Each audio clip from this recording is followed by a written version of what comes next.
This is the Holiday Florals Glimmer Plate from Spellbinders. Now, Christmas cards are my favorite ones to make, and I love using poinsettias. So as soon as I saw this glimmer plate, I knew I had to have it. I decided to foil it twice on Hammermill cardstock.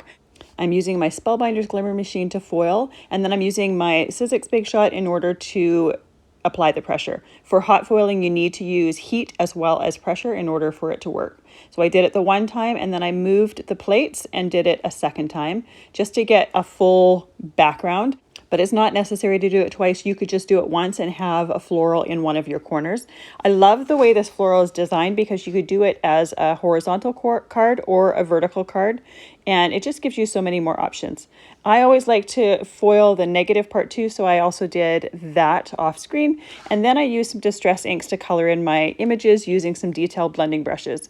This just made it really easy to apply color and get an all over image colored, but you don't need to color them. They're gorgeous without the color.